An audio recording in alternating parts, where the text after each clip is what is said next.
Hello, my name's Christine Gemperle, and I would like you to welcome everyone here to Gemperle Orchards. My brother and I have been farming almonds here in Ceres since 1998. We're a two-person operation and are a representative of the many small and medium-sized family farms in the state.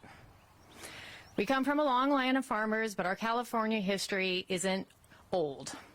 Our father came here in the 1960s from Switzerland to start farming almonds and poultry with his brother, and that operation still exists today. My brother and I have been through a lot over the last 27 years, including 3 droughts and 1 pandemic, which have all brought their unique hardships. And now we're about to face another.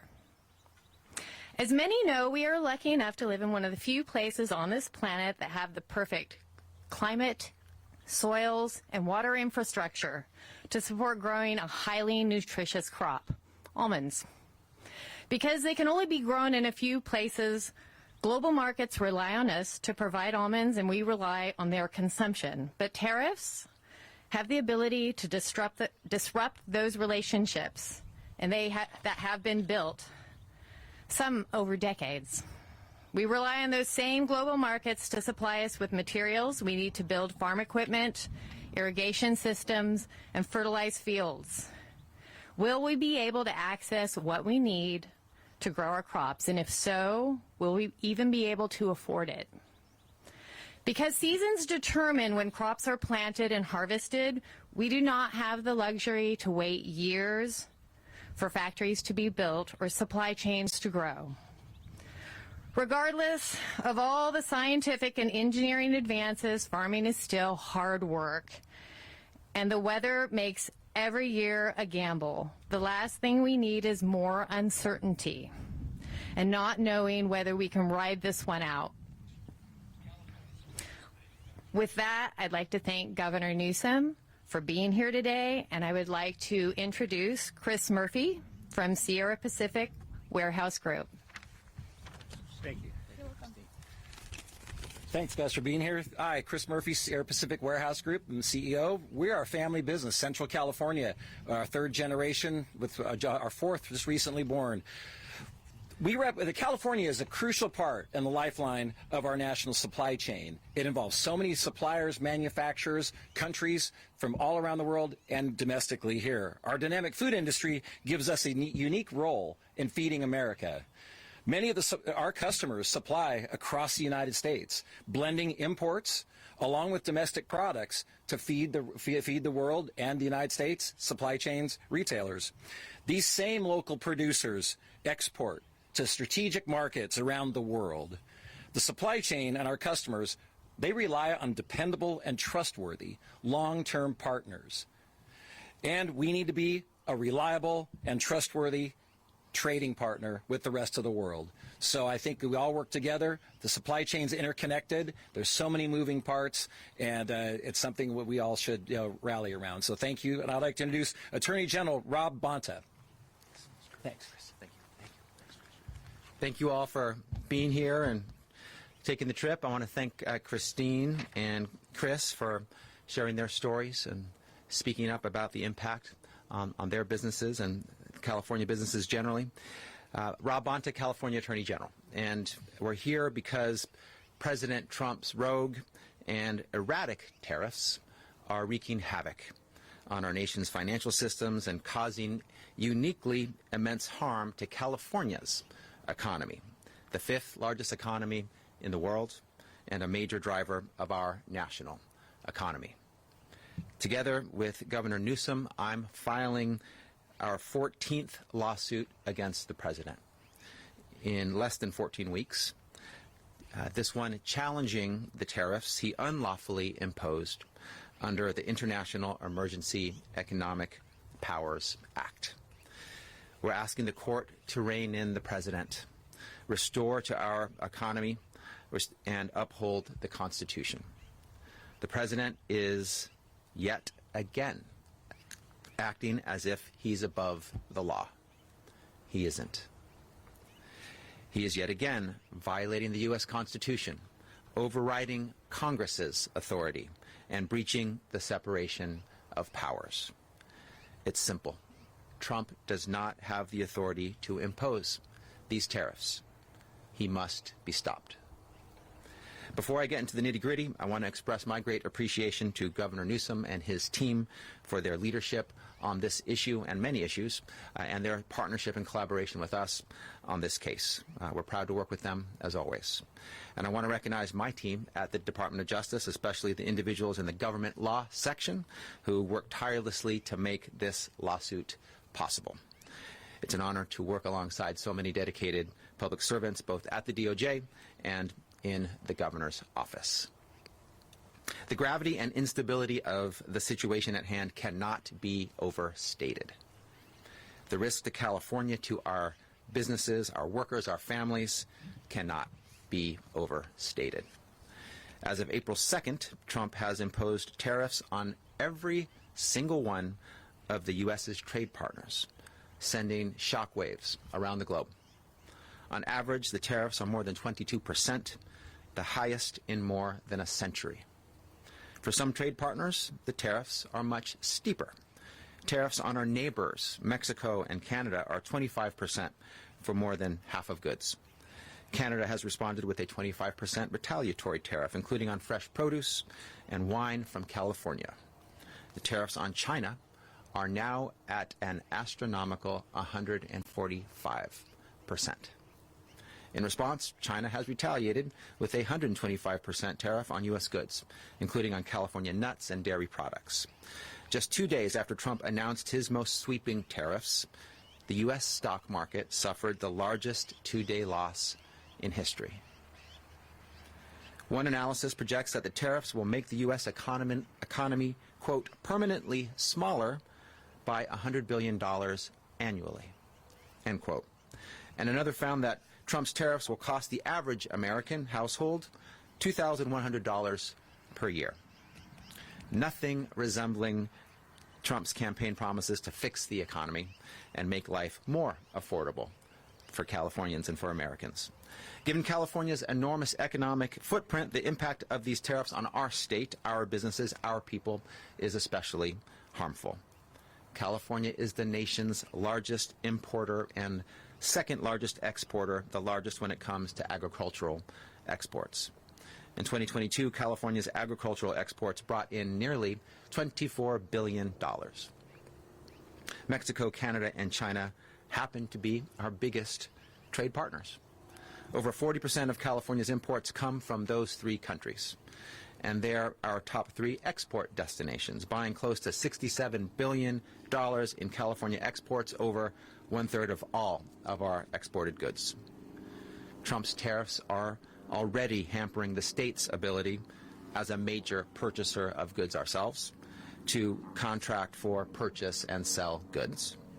Already vendors have warned us that they're going to pass the cost of Trump's tariffs onto the state of California. Trump may claim he's a great businessman, but Trump's tariffs are truly terrible for business, and they're breaking the law. Let's get to our lawsuit. It focuses specifically on tariffs unlawfully imposed by executive orders that claim authorization under what's known as the International Emergency Economic Powers Act, or IEEPA. This is important because Trump claims this law is the reason he can impose these tariffs, and he is wrong. The truth is the IEEPA does not apply here. Trump has had to resort to creating bogus national emergencies that defy reason. He's even claimed there's an influx of illegal immigration and illicit drugs crossing over the Canadian border as the basis for imposing across-the-board tariffs on Canada. It is completely untrue. In actuality, less than 1% of fentanyl and illegal crossings actually come from Canada. The reality is the U.S. Constitution gives Congress the power of the purse. It's Congress's responsibility to set and collect taxes, duties, and excises, including, yes, tariffs, not the president's. Congress hasn't authorized these tariffs, much less authorized imposing tariffs, only to increase them, then pause them, then imminently reinstate them on a whim, causing our nation and the global economy whiplash. Trump is attempting to override Congress and steamroll the separation of powers. That means he's trampling over his own party, by the way, which currently controls Congress. Again, Congress hasn't given him the authority to impose these sweeping and chaotic tariffs pursuant to emergency powers, which means he can't do it. Bottom line, Trump doesn't have the singular power to radically upend the country's economic landscape. That's not how our democracy works. Trump may claim these tariffs send a message to our international partners, but Americans are the ones shouldering the burden. The message Americans are receiving is that your costs are going up. The farmers here in the Central Valley, the small businesses up and down the state, the families sweating over their household budgets to see where exactly they can squeeze out the extra thousands of dollars each year that these tariffs could cost. The cost of groceries and gas and other goods are rising. The cost of bananas, coffee, chocolate, wine, iPhones, video games, clothes, all on the rise.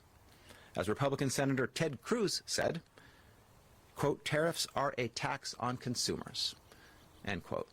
Couldn't say it more clearly. And we're feeling it. Seniors looking at their retirement savings are feeling it. Parents looking at the college funds they've built up for years are feeling it. Farmers looking at the crops they're counting on to support their families and pay their workers are feeling it. Trump's tariffs are a slap in the face to Americans, especially hardworking families just trying to get by. It's time to put this chaos to an end. It's time to hold Trump accountable to the law. With this lawsuit, we are. As Attorney General, it's my job to ensure California remains the best place to live, to work, raise a family, or run a business. That's exactly what I'm doing today. I'm proud to be alongside our great governor to fight for California's vibrant economy, businesses, workers, and families. And before I pass it off to my partner on this lawsuit, Governor Newsom, I want to give a final shout out to the folks on my team who worked tirelessly on this lawsuit. They don't do it for the recognition, but I'm going to recognize them.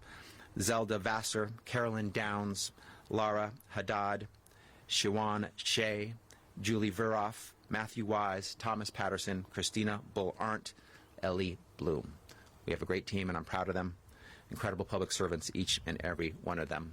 With that, it's my great pleasure to introduce our great governor, Governor Gavin Newsom. Thanks, Rob. Thank you, Mr. Attorney General, and most importantly, thank you, Christine, for having us and hosting us, and thank you, Chris, for your stewardship and leadership and willingness to be here and step up at this critical moment. Look, I think the Attorney General did an exceptional job in laying out the framework of this lawsuit and the why as it relates to the particular issues under the IEEPA, and notably issues that have been brought to the fore as it relates to the major questions doctrine recently by the Supreme Court. I would just highlight just two of the specific examples the Supreme Court used as it relates to the major questions doctrine on the issue of student loans under the Biden administration, on the Clean Power Plan under the Obama administration. If they are consistent, then this lawsuit is a lock in terms of what the Attorney General has laid out and what this state is asserting. But I want to tell you what our state of mind is as it relates to the issues that impact the state of California, obviously the state of our union, and the state of the economy more globally. We talk often about California being the fifth largest economy in the world. That is correct. We're also the largest manufacturing state in the United States of America, $412 billion output. And I want to put that in perspective. Texas is 41% smaller. It's a 41% larger share of manufacturing output just here in the great state of California. It puts in perspective something that often isn't communicated, I think, as effectively as it should be. By the way, the United States is the second largest manufacturer in the world, which is also something that I think is important to highlight. So the manufacturing footprint in this state is disproportionately impacted by the tariffs, disproportionate to any other state in the nation. Of course, we talk about the fifth largest economy in the world. Let's put that in perspective. We're 14% of the U.S. GDP. That is 50% higher than the next state. No other state will be more impacted by the impacts of this, as Christine said, uncertainty that is best described as toxic uncertainty because of these tariffs. Let me underscore that with more consideration and context to where we are. We are also the largest hunting, fishing, agriculture, and forestry state in this nation, 150% larger than the next state, Texas. When folks talk to us about the impacts, regional impacts of rural economies, you're talking about California. You're not just talking about the Midwest and places like Texas. You're talking about our state, the state of California. Almonds you see around us, export dependent. Pistachios, export dependent. Dairy, export dependent. In fact, 43% of almonds and pistachios and dairy are export dependent in the state of California. Few industries will be hammered more than the toxic uncertainty of these Trump tariffs. The impacts, what more evidence do you need? Check your 401k. Check your portfolio. If it includes NVIDIA, you should check it right now. NVIDIA, the great California company, one highlighted by this same Trump administration over the course of the last 24 to 48 hours, just got hit today with a $5.5 billion charge. Great California company got hit with a $5.5 billion charge, sending the markets to tumble yet again today. NASDAQ down over 2% as I speak. The uncertainty is pronounced and it is profound in the state of California. Consider just the imports coming from Mexico, Canada, and China. 44% of all of the imports into the state of California alone come from just those three countries, $197.3 billion in 2023. The impacts of these tariffs, particularly on those three countries, disproportionately impact the state of California. Across the spectrum, the impacts are off the charts. We talk about regional disparities. The impact in counties like this, counties like Kern, rural parts of the state will be outsized. It's not just the coast and technology. Think about the impacts already in the mega region of Baja and San Diego. Chris, you were talking about the integration of supply chains and a deeper appreciation and understanding that decades and decades forming a relationship, building trust, manufacturing, one side of the border, assembling on the other side of the border. You think about the impacts, the automobile industry, electronics, aerospace, in our state alone, disproportionate impacts. So California, why California? Well, that's why. No state is poised to lose more than the state of California. So that's our state of mind. And that's why we're asserting ourselves on behalf of 40 million Americans. And I imagine if you caucus those 40 million Americans, you'd find few, I don't care where they were in the last election, that are celebrating this uncertainty, that are celebrating the largest tax increase in modern U.S. history. In essence, a sales tax. In essence, a sales tax, a regressive sales tax that hurts working folks, that hurts poor folks, that hurts hardworking folks like Christine and those that Chris represents disproportionately. This is recklessness at another level. The geopolitical impacts are outsized. The trade impacts are outsized, not just the economic. That's why we were up in Canada making a case anew to try to encourage Canadians. What the hell do we have on the Canadians? Mocking people in another country, one of our great partners? Talking about being a 51st state? The fact that we had to invest in advertising up in Canada to encourage people to come to the great state of California, where 2 million Canadians visited last year, is a sign of the times, a testament to the moment we're living in. We're 2,000 miles away from Washington, D.C. We're a world away from the values that are emanating out of the White House. Again, that's why we're here. That's why we are asserting ourselves. I can't imagine anything more unifying for a state at this moment than stepping up as we're stepping up here today on this critical issue. So I just, again, want to thank the Attorney General, who's not been timid. He mentioned 14 lawsuits. We overall have 15 when you had the one he wasn't directly involved in. I want to thank him, and I want to thank the legislature. Don't forget, we did a special session, seems like a lifetime ago. It was just a few months ago, saying we have an open hand, not a closed fist. And it was a sincere sentiment. We didn't want to go down this path. We were hoping we didn't need to go down this path. But we prepared to go down this path. And so I'm grateful, not just to the Attorney General, but to all of those members of his staff that he called out. I want to thank them for their partnership, their stewardship, the legislature, the same, for recognizing the severity of this moment. We talk about on goals. We talk about, stupidity. This needs to be updated in the next Wikipedia or the next encyclopedia as the poster child for that. It's a serious and sober moment. And I'd be, in closing, lying to you if I said it can be quickly undone. And that's why we have a unique responsibility to do more at this moment as well. And I've been involved in, I think, 19 or so MOUs with countries around the world. We've been reaching out to foreign leaders. They've been reaching out to us. And the critical nature of subnational trade and people-to-people relationship cannot be understated at this moment. And California can and will play an outsized role in that relationship. We have got to rebuild trust. 80 years of economic dominance in just a matter of weeks being unwound by this kind of recklessness.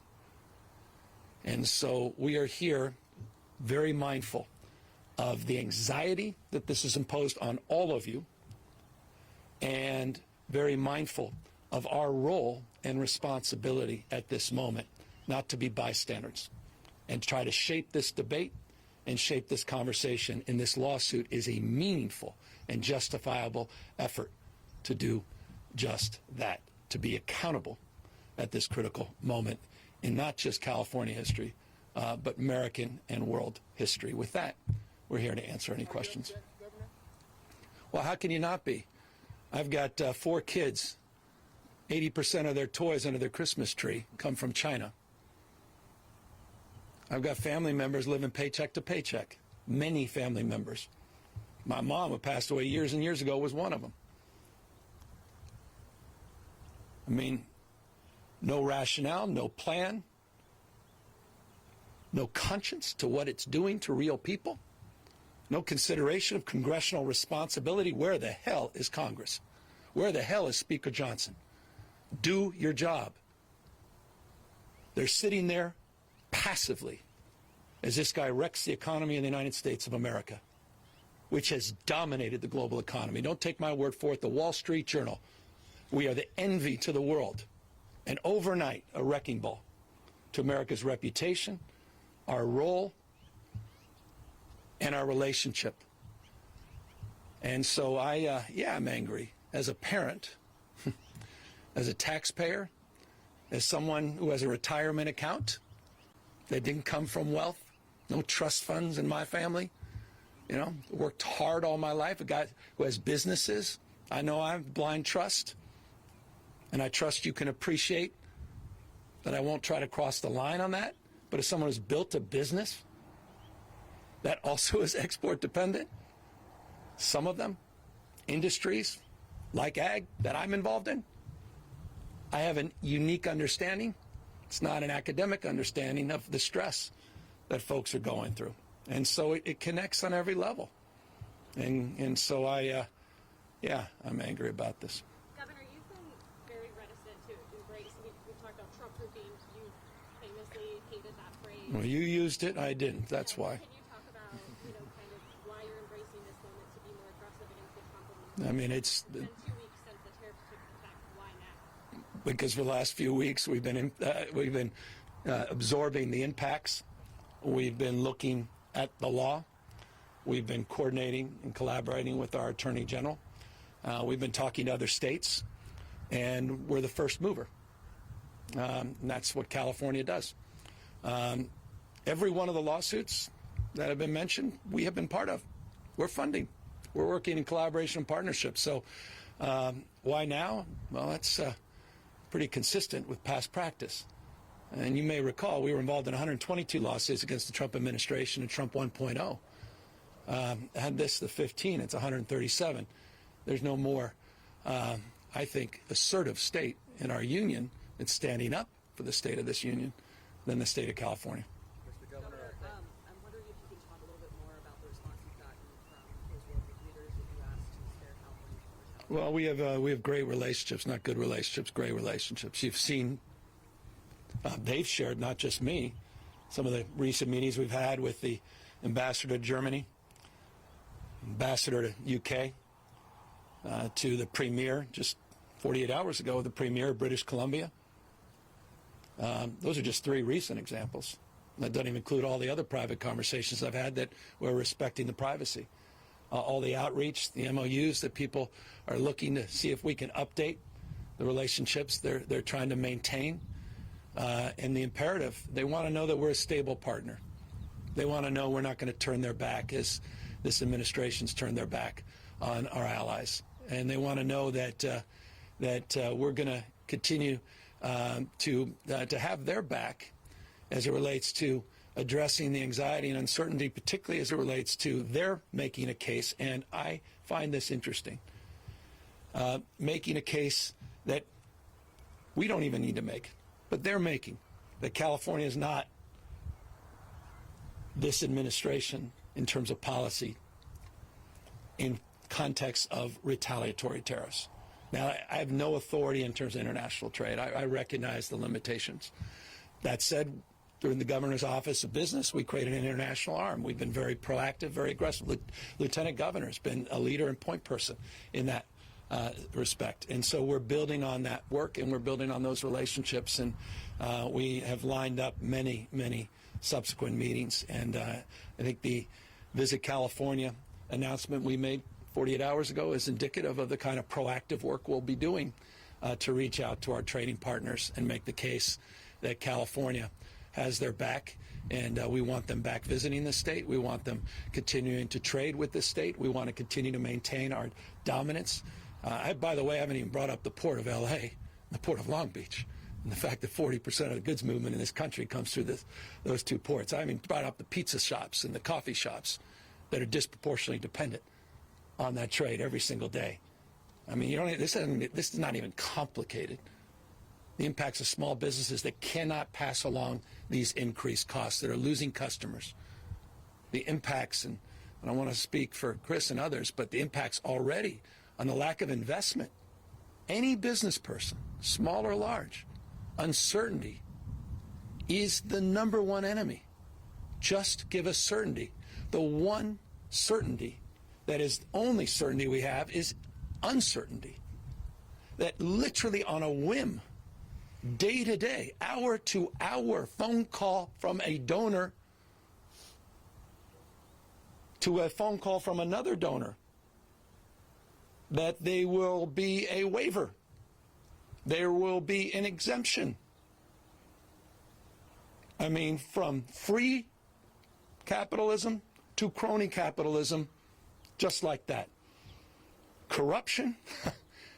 This is the personification of corruption. I appreciate the press. You chase this for a living. This is smash mouth in your face. Every minute of every day, every hour, and you know it. You've seen it. How in the hell are we sitting by and allowing this to happen? So again, that's the why, and that's what we are pushing back against in this lawsuit. Mr. Governor, thanks for taking the time. Thanks, Attorney General and Christine and Chris for hosting us. 2 quick questions. Number 1, have you spoken to the president about this? And number 2, forgive me, it's unrelated, from Front 4, Channel 4 News in the Bay Area. Do you have any reactions to the Benicia refinery announcing the refinery Yeah, Valero, just briefly on that, respecting the importance of that question. Under our special session, the first special session bill we advanced, there was a requirement to give notification as relates to any augmentation operations or closures for refineries in the state of California. Pursuant to that, we were given notification this morning, late last night, early this morning, made official, and we have a year to now address that issue. And I can assure you, beginning last night, we had all hands, and we're in the process of addressing any anxiety that may be created or any market disruption that may be created by that announcement. But we have time pursuant to that special session to mark some progress. And already this morning, first thing this morning, our teams are assembling to advance that progress in concert and partnership with the legislature. On your first question, perhaps you can advance that. Yes, have you spoken to President Donald? I haven't spoken to him directly, but we reached out to the White House to give them heads up. Governor, my name is Anahita Jafari. I'm a reporter with KCRA 3 News. Last month, we reported how you sent bat phones to the CEOs of the largest companies headquartered. Were they bat phones? I like that. I like the description, bat phones. I'm going to keep that. Yeah. Yeah. All right. That's nice. I mean, it sounds. Programmed into them. Have those CEOs discussed tariffs with you now for this new line of communication? Yeah, well, it's interesting. I mean, all of them, there's not one that has expressed anything differently. All of them have brought the issue of tariffs up and uncertainty. Can you say who you've been talking to? No. I don't want to call them out. Again, the idea of let me just say, just on the meta point, in some matter, what the hell, bat phones and the governor. So I thought it was important that some of the biggest job creators, we've been doing this, as you know, with our Jobs First plan with small businesses. For the last few years, we've built this framework around regions rising together, and I'm really proud of that work. I felt we needed to do the same for some of the larger employers in the state. And so I reached out to them, and I did a burner phone and just put my cell phone in there, just with my number. And I wrote a handwritten note to each one of the CEOs saying, you need something, call me. Here's my cell phone. And to your point, and some of your reporting, a lot of them have reached out directly. I will say, full disclosure, a lot of them thought it was fraud. They didn't know what to expect. They didn't even know it was real. They didn't even know what was going to happen and stuff. So some, we had security personnel call saying, is this actually from you guys? So it's been an interesting experiment. I'm just being a little too forthright with you. But for those that got it, eventually, many of them just texted, said, I just want to confirm it's you. Those conversations, there just simply hasn't been one of them where tariffs haven't been brought up, period. Haven't shared any concerns about tariffs? Every single one of them have, by definition, of course. I mean, it's just, it's I said, the worst on goal in the history of this country. One of the most self-destructive things that we've experienced in modern American history. I mean, the Attorney General just laid out the 22%. Some have estimated as much as 26.7, 27% all in. But you're getting near that the Smoot-Hawley numbers that every independent assessment said exacerbated the Great Depression. I mean, it's literally comparable to that. I know a thing or two about China. I sat down with President Xi. This is, this is serious, and we need to take it seriously. And again, no state has more to lose. Have you calculated? I'm sorry. How do you think the court's going to respond to this lawsuit? Well, I got my attorney here. We bring lawsuits when we think we're going to win. We've done that in the other 13 lawsuits up to this point. We've had a lot of success in those lawsuits so far, securing temporary restraining orders, preliminary injunctions. The approach here is the same, although its application is different in that it applies to these universal tariffs. It's the idea that the president is exercising authority that he doesn't have. The president can't do unlawful things. It's really that simple. And he thinks he's above the law. He's not. He thinks he can violate the Constitution and the law, and he can't. And so it's up to us to hold him accountable to following the law. And in any court where we will get what courts give, a fair and objective hearing, a full review of the facts, a complete analysis of the law, we believe we'll be successful, and we believe that in this case. Have you been able to calculate and project the economic impact? There are numbers you can put out yet? Well, let me give you some proof points just to start, just for the process considering. Just think about the procurement in the state of California, meaning the state buys goods and services. IT. We buy over $10 billion a year in IT and other non-IT goods. The tariffs, by definition, have already had an impact on the cost of those goods. So that's a direct economic impact. I talked to you about the markets. Why do I bring up the markets? Because the markets in California play an outsized role in our budget. Capital gains plays an outsized role in our budget. NVIDIA's success as a company, I gave it a proof point, plays an outsized role in the revenue we generate in this state and our ability to support critical programs, including supporting farmers like Christine. The impacts of that have already forced and compelled me to adjust the budget that I will be submitting in May. The May revise will reflect a downgrade in economic outlook in this state. I have been meeting consistently in the last few weeks with economists, not only state economists, independent economists. Universally, they have significantly downgraded the GDP projections for the state of California next year, have increased, as a consequence of this toxic uncertainty, the likelihood that our unemployment rate will go up, not down, and that the environment will precipitate in higher inflation. All of those things will inure to slower economic growth, less capital gains revenue, and a significant, from my humble perspective, how significant, stay tuned to the May 15th revise, change in our projections as it relates to revenue collection and an adjustment into our baseline spending in order to submit, as I'm constitutionally required, a balanced budget. So the impacts on the budget of this state are already being felt, and the full impacts have yet to be fully felt. Sorry. One second, just Push for tariff exemptions on almond growers, especially in Stanislaus County, which makes up 18% of the state's almond value, and also a county that is largely taxed from. Why do you think the president will not budge on this? Well, look, I want to give the president his due in this respect. I'm old enough to remember in the 1980s, I think it was a full-page ad that President Trump, at the time Donald Trump, businessman, put out complaining about trade policy in the United States vis-a-vis Japan. He's been very consistent on this issue for decades and decades. I give him his due in that respect. You saw in the first administration, I talk about crony capitalism. I didn't say that lightly.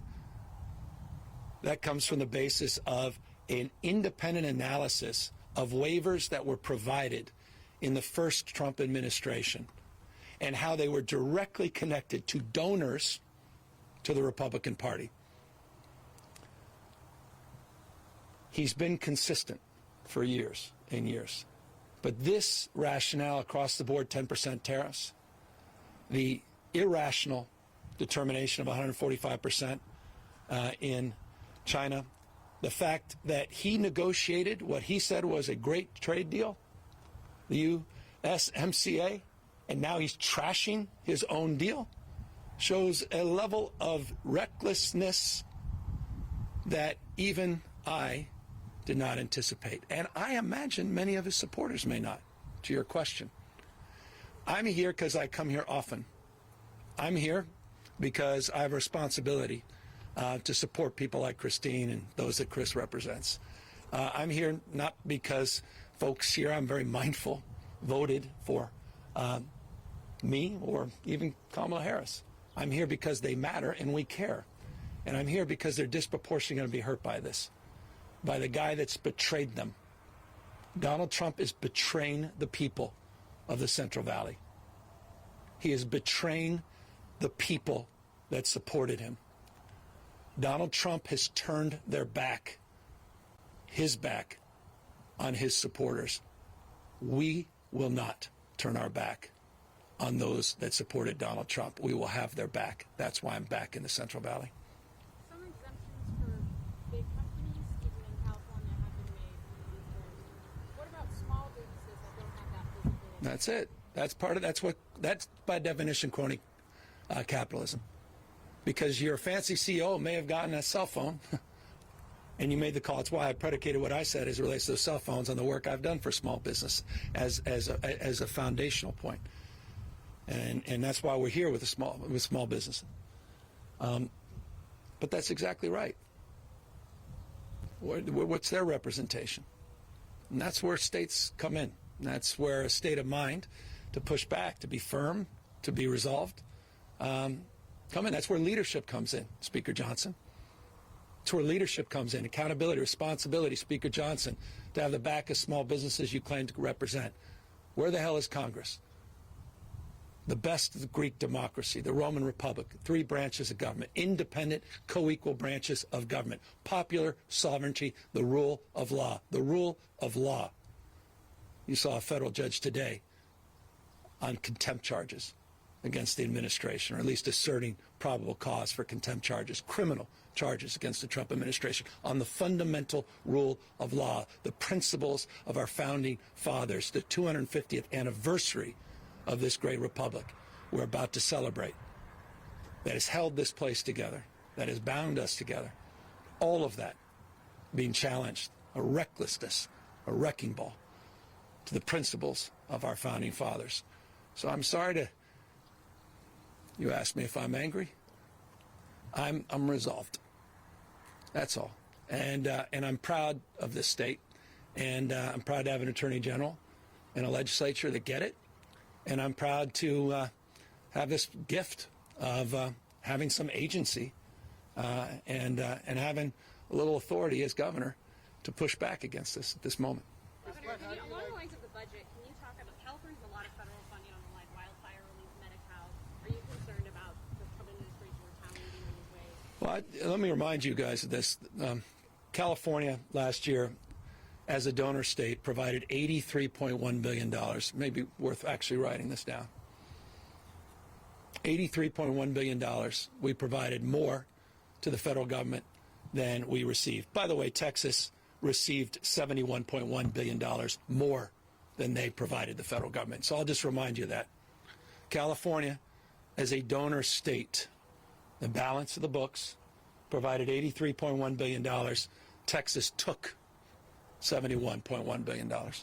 Top 4 states that were donor states, all blue states. Interesting fact. So when it comes to federal support, we would expect to be treated fairly. And I say this as a donor state that doesn't even get back all of the money that we provide the federal government. I'm proud to have the backs of states that are struggling. I'm proud to have the back of Speaker Johnson's state when they were struggling because of the hurricanes. As a taxpayer, I was proud to support them. And I would hope the same would be extended, and I expect it will be. That's above politics. I spend 90 minutes in the Oval Office with the president. I've been on the phone with him on multiple occasions. I'll work with President Trump on issues any day of the week that we can work together to advance the cause that I think bind us together.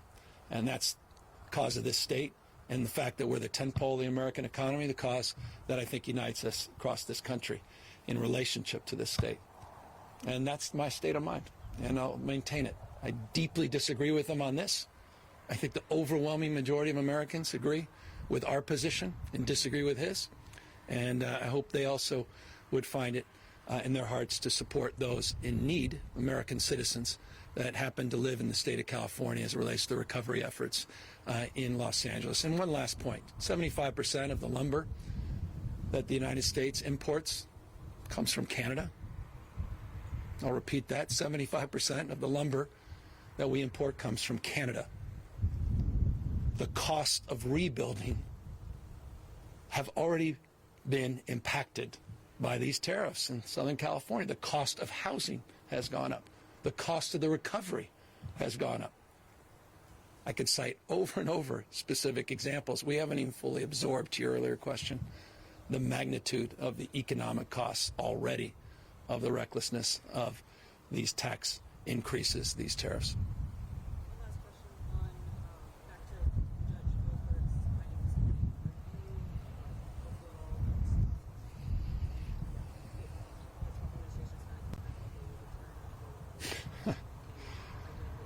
Yeah, it's a you know, this is the distraction of the day, the art of distraction. Don't get distracted by distractions, we say, and here we zig and zag.